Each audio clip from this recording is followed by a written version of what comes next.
दोस्तों last video में हमने देखा कि हमारे साथियों की जान बचाने के लिए हमारे एंशिएंट रोबोट ने अपने अंदर से एक रस्सी को बाहर निकाला और जैसे ही उसने उसकी गिठान खोली तो भाई उसके अंदर से एक काफी शक्तिशाली हाकी की वेव्स बाहर निकलती हैं, जिसका सामना यहाँ पे हमारे 5 एल्डर्स भी नहीं कर पा रहे थे। तो वो तो यहाँ से अपने नॉर्मल फॉर्म में ट्रांसफॉर्म होके सीधा मैरी जॉस में टेलीपोर्ट हो जाते हैं। और ये शक्तिशाली हाकी दरअसल जॉय बॉय की होती है, जिसने 800 साल पहले हमारे एंशिएंट रोबोट के अंदर इसको कर दिया था। और हमारे एंशिएंट रोबोट के मन में ही जॉय बॉय के साथ बिताए हुए पलों को याद करते हुए हमने यहाँ पे एंशिएंट रोबोट को भी अलविदा कह दिया। दोस्तों यहाँ पे सभी नेवी ऑफिसर्स के साथ साथ एल्डर्स की बैंड बजने के बाद यहाँ पे सारे जायंट्स काफी ज्यादा खुश हो जाते हैं। जिसके बाद हम डोरी और ब्रोगी को देखते हैं, जो उनसे बोलते हैं कि भाई पता लगाओ आखिर यहाँ पे हुआ क्या। वहीं दोस्तों लूफी यहाँ पे हमारे एंशिएंट रोबोट के द्वारा यूज की गई जॉय बॉय की कलर ऑफ सुप्रीम किंग यानी कि हाकी को देख के काफी ज्यादा अमेज हो जाता है,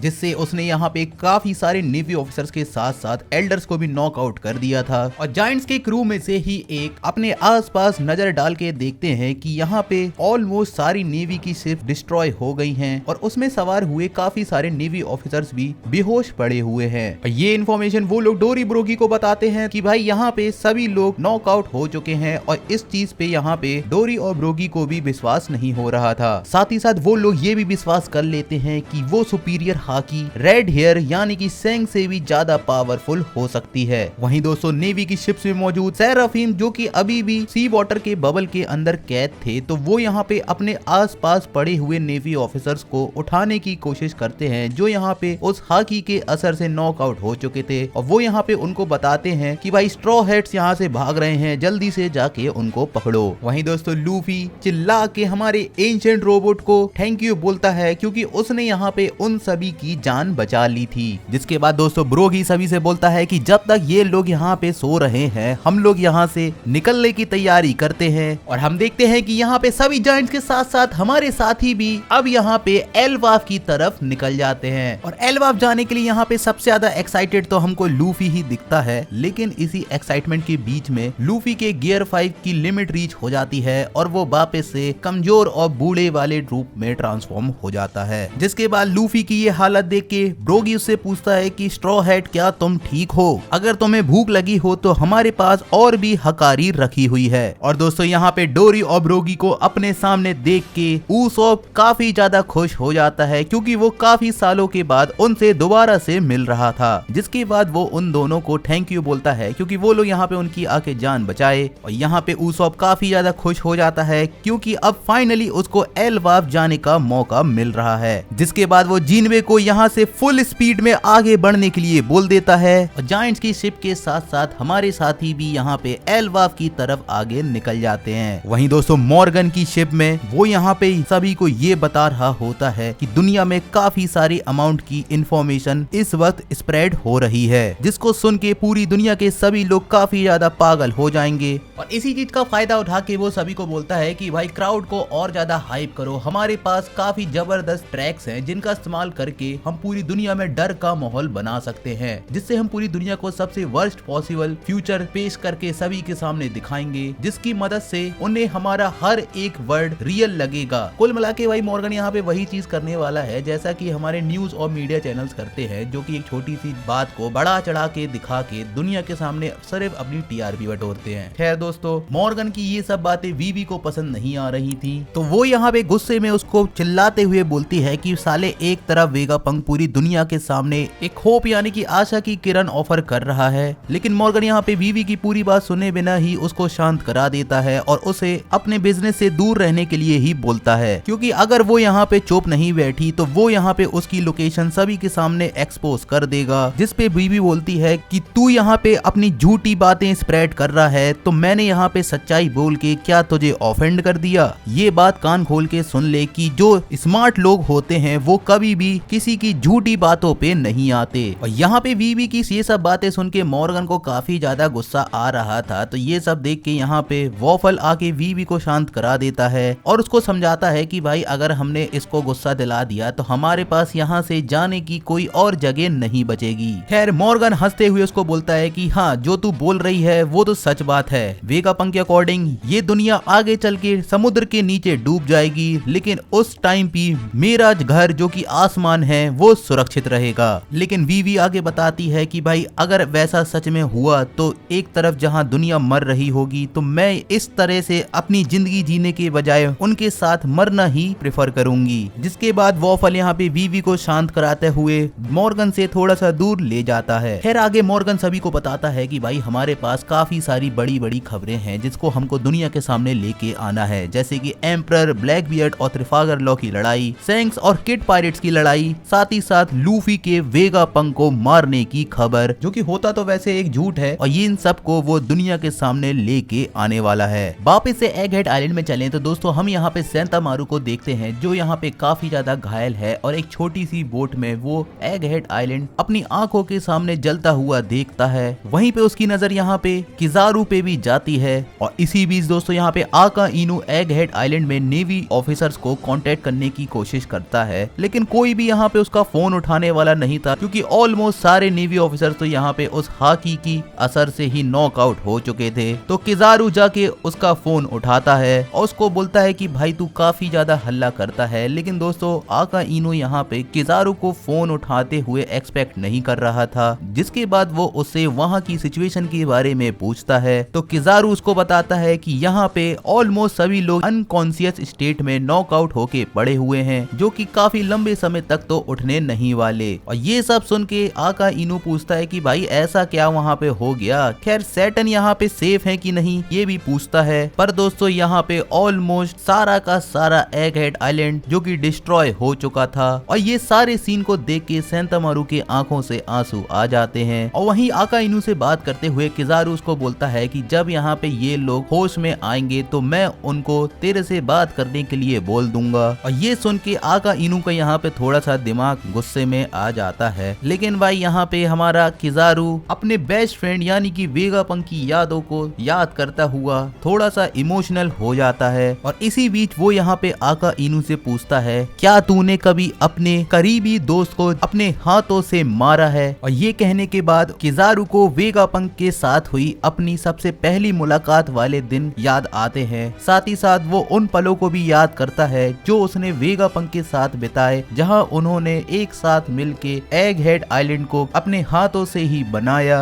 और इतने टाइम साथ में काम करने के बाद ये सभी लोग एक फैमिली की तरह एक साथ खुशी खुशी साथ में रह रहे थे, लेकिन आगे चल के अपने ही हाथों से बनाए हुए एगहेड आइलैंड में अपने ही प्यारे दोस्त वेगापंक को किजारू ने अपने हाथों से मार दिया। जिसको मारने के बाद उसे वेगापंक के आखिरी शब्द याद आते हैं जिसमें वेगापंक ने उससे कहा था कि अगर ये आइलैंड डिस्ट्रॉय हो गया तो इससे पूरी दुनिया की प्रोग्रेस 100 साल पीछे चली जाएगी। और यहीं पे वेगापंक को याद करते हुए किजारू भी काफी ज्यादा इमोशनल हो जाता है। और यहाँ पे किजारू के सवाल पे जवाब देते हुए आका इनु उसको बोलता है कि क्या तूने मुझसे पूछा कि मैंने कोई लापरवाही वाला काम किया है। तो भाई यहाँ पे गुस्से में किजारू आका इनु से बोलता है कि सुन तेरे पास अगर टाइम है तो तू वहीं पे बैठ के मेरे पे डाउट करता रहे, जिसके बाद अगर तुझे फुर्सत मिले तो यहाँ पे आके वो सब कुछ देख जो मैं यहाँ पे अपनी आंखों से देख रहा हूँ। और किजारू के इन बड़े बड़े शब्दों के पीछे उसकी फीलिंग्स को आका इनु आखिरकार समझ लेता है, जिसके बाद वो उसको सॉरी बोल के फोन कट कर देता है। वहीं 200 जायंट्स की शिप में यहाँ पे सांजी अपनी आंखों के सामने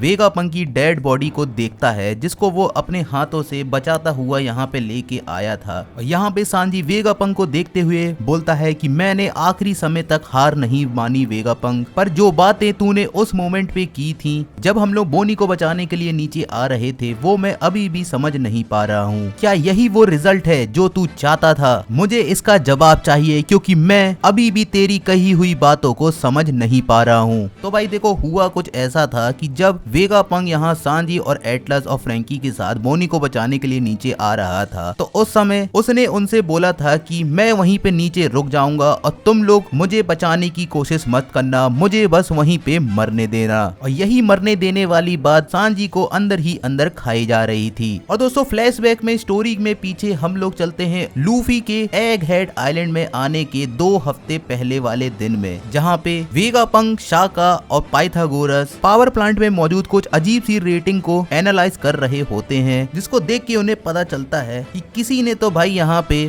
पावर प्लांट में छेड़छाड़ करी है, क्योंकि यहाँ पे अचानक से सभी सेराफिम्स की एनर्जी को सडनली इंक्रीज किया गया और उनकी एनालिसिस के हिसाब से जो भी डेटा एविडेंस उनके सामने रखा हुआ है उसके मुताबिक मदर फ्लेम का कुछ हिस्सा यहाँ पे चुराया गया है, जिसको चुराने के बाद पावर प्लांट की रीडिंग को काफी केयरफुली मैनिपुलेट भी किया गया ताकि ये बात किसी को पता ना चले। और एक ही इंसान है जो कि ये सब कर सकता है, वो है वेगापंक, यानी कि वेगापंक और उसकी सैटेलाइट में से ही कोई एक इंसान है जो कि यहाँ पे मदर फ्लेम को चुराया है। और पहले तो यहाँ पे वेगापंक का शक लिलिथ के ऊपर जाता है, लेकिन पाइथागोरस उसको शांत करा के बोलता है कि भाई अभी तक ये कंफर्म नहीं है, तो हमें कैसे ही किसी के ऊपर शक नहीं करना चाहिए। और शाका आगे बताता है कि भाई इस वक्त हम तीनों को छोड़ के बाकी के 4 लोगों में से ही कोई एक है जिसने ये कांड किया होगा, और बचे हुए 4 लोगों में भी इनको लिलिथ के ऊपर ही शक होता है। जिसके बाद ये तीनों यहाँ पे असली कल्प्रिट को ढूंढने के लिए जुट जाते हैं और इस रिसर्च में उनको 1 हफ्ते लग जाते हैं, जिसके बाद उनको ये तो पता चल जाता है कि भाई लिलिथ ने आखिर कुछ नहीं किया है, लेकिन असली मुलजिम कौन है इसका पता तो उनको अभी भी नहीं चलता। पर यहाँ पे पाइथागोरस आके बताता है कि उसने यहाँ पे असली कल्प्रिट को ढूंढ लिया है, जो कि दरअसल यॉर्क है, क्योंकि आज से कुछ दिनों पहले जो इन्फॉर्मेशन यॉर्क ने पंख रिकॉर्ड्स में इंसर्ट करी थी वो दरअसल एक डमी मेमोरी थी।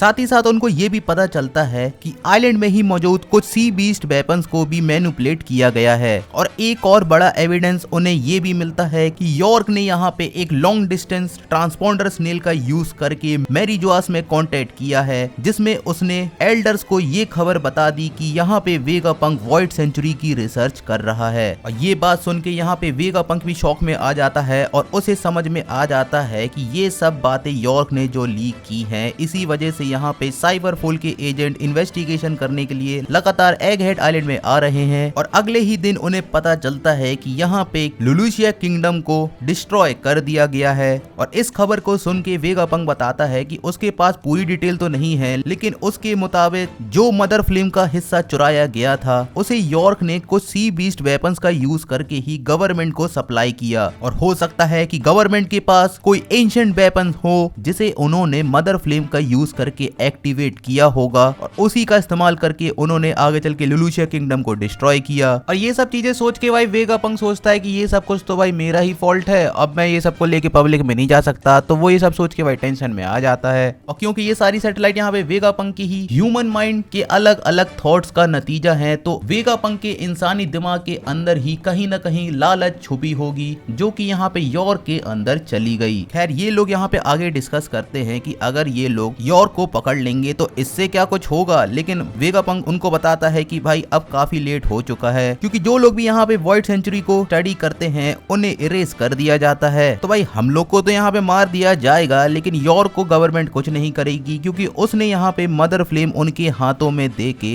अपनी कीमत उनके सामने साबित कर दी है। और वेगापंक आगे बताता है कि एक सीक्रेट ऑर्डर ऑलरेडी सभी नेवल ब्रांच के पास चला गया है, जिससे किसी भी वक्त यहाँ पे काफी सारी नेवी की शिप्स यहाँ पे आ ही रही होंगी, और अगर वो लोग यहाँ से निकल भी गए तो उनका पीछा नेवी पूरी दुनिया में ही करती रहेगी, और अगर हम लोग भागते भागते मर गए तो वो काफी बेकार मौत होगी। और यहीं पे वेगापंक थोड़ा और गहराई से सोचता है कि भाई आज से 22 साल पहले ओहारा के पास वो रिसोर्स नहीं थे जो इस वक्त एगहेड के पास मौजूद हैं, और इस सारी टेक्नोलॉजी का यूज करके वो अपनी आवाज को काफी दूर तक पहुंचा सकता है, जिससे इस दुनिया के काफी डार्क सीक्रेट पूरी दुनिया के सामने आ जाएंगे, जैसे कि आखिर ये वर्ल्ड गवर्नमेंट है क्या। जिसके बाद यहाँ पे वेगापंक डिसाइड करता है कि वो इतनी सारी नॉलेज के बाद ऐसे ही नहीं मर सकता, और फिर वो यहाँ पे शाका और पाइथागोरस के साथ मिलके अपने मैसेज को रिकॉर्ड करता है, जिसको रिकॉर्ड करने के बाद वो उस ट्रांसमिशन ट्रांसपोंडर स्नेल को हमारे एंशिएंट रोबोट की बॉडी के अंदर जाके छुपा देता है। और जब वो ये काम कर रहा होता है तो यॉर्क भी उसके पास आती है, तो वेगापंक यहाँ पे यॉर्क से झूठ बोल देता है कि वो यहाँ पे मदर फ्लेम का यूज करके इस आयरन रोबोट को वापस से जिंदा करने की कोशिश कर रहा है। कुल मिला के वो यहाँ पे भाई बात ही घुमा देता है ताकि यॉर्क को उसके ऊपर शक ना हो, लेकिन असलियत में तो वेगापंक ने यहाँ पे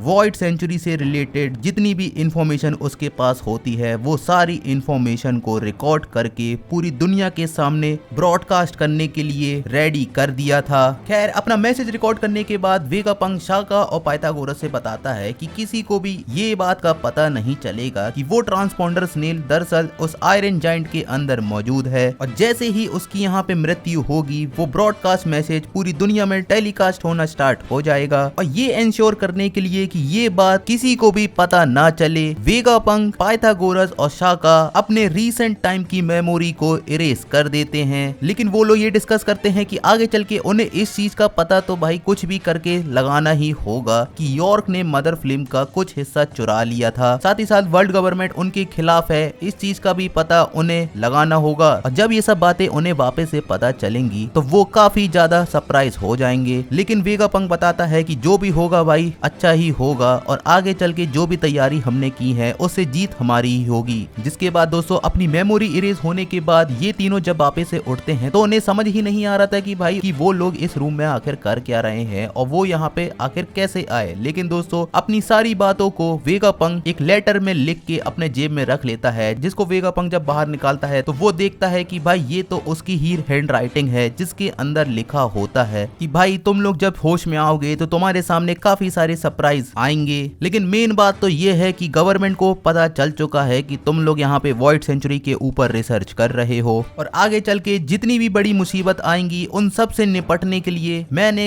बेस्ट पॉसिबल मेजर पहले ही ले चुके हैं, तो अपने ऊपर भरोसा रखना और मर जाना। अब ये सब बातें यहाँ पे वेगापंक, शाका और पाइथागोरस समझ ही नहीं पा रहे थे कि भाई एक तो उनकी मेमोरी कैसे इरेज हो गई और इस लेटर में आखिर ये क्यों लिखा है कि भाई तुम लोग आगे चल के मर जाना। खैर दोस्तों अगले ही दिन यहाँ पे लूफी अपने क्रू और बोनी के साथ एगहेड आइलैंड में आता है, जिसके बाद आगे चल के CP0 एजेंट आते हैं, फिर नेवी आती है, सैटर्न आता है, किजारू आता है, और ये सब भसड़ स्टार्ट हो जाती है। और ऐसे ही चलते चलते वो टाइम आ जाता है जिसमें बोनी को बचाने के लिए यहाँ पे वेगापंक, सांजी, एटलस और फ्रैंकी के साथ नीचे जा रहा होता है, और यहाँ पे उसे उस लेटर में लिखी हुई बात याद आती है। जिसके बाद वो यहाँ पे सभी से बोलता है कि अगर मैं मर रहा होऊंगा तो मुझे बचाना मत, मुझे बस मरने देना। यही बात उस वक्त सांजी को समझ में नहीं आ रही थी, पर वेगापंक उसे समझाता है कि भाई मुझे ऐसा लगता है कि मेरे मरने के बाद कुछ तो जरूर होगा। और वेगापंक के मरने के बाद भाई आगे क्या क्या हुआ ये तो तुम लोग को पता ही है। वापस से प्रेजेंट टाइम में आए तो यहाँ पे हमारे जायंट्स अपने पुराने दोस्तों के साथ दोबारा से मिलने की खुशी मना रहे होते हैं। लेकिन दोस्तों सांजी के मन में अभी भी वेगापंक की एक कही हुई बात याद आती है, जिसमें उसने वन पीस के बारे में उससे कहा था कि वो दिल से चाहता है कि वो लोग ही आगे चल के वन पीस को हासिल करें। यहीं पे दोस्तों हमारे जायंट्स और सभी साथी तैयार हैं एल्वाफ आइलैंड में जाने के लिए, लेकिन लूफी जो कि काफी ज्यादा कमजोर था वो भाई यहाँ पे सभी से इंतजार करने के लिए बोलता है। और यहीं पे एगहेड आइलैंड को अलविदा कहते हुए हमारे साथी अब एल्वाफ की तरफ अपनी शिप में सवार होके आगे निकल जाते हैं। और इसी के साथ हमारा ये एपिसोड यहीं पे समाप्त होता है। दोस्तों बहुत बहुत शुक्रिया आप सभी का वीडियो को पूरा एंड तक देखने के लिए। अगर तुम लोगों को वीडियो पसंद आई हो तो प्लीज वीडियो को लाइक कर देना। चैनल को अभी तक सब्सक्राइब नहीं किया है तो फटाफट से कर दो, क्योंकि जो लोग भी चैनल को सब्सक्राइब नहीं करेंगे वो एग्जाम में फेल हो जाएंगे। और दोस्तों लास्ट वीक मैंने तुम सभी से क्वेश्चन पूछा था कि भाई जोरो की जो करंट में तीनों शॉर्ट्स हैं उनके नाम क्या हैं। जिन लोगों ने भी इसका सही आंसर दिया है उनके कमेंट तुमको स्क्रीन के सामने शो हो रहे होंगे। और भाई इस वीक का तुम सभी के लिए क्वेश्चन है कि तुमको बताना है कि टाइम स्किप के दौरान भाई ऊसॉप आखिर कौन से आइलैंड में ट्रेडिंग करने के लिए गया था। अगर तुम लोगों को इसका आंसर पता है तो नीचे कमेंट कर देना। मिलते हैं नेक्स्ट वीडियो में, बाय बाय।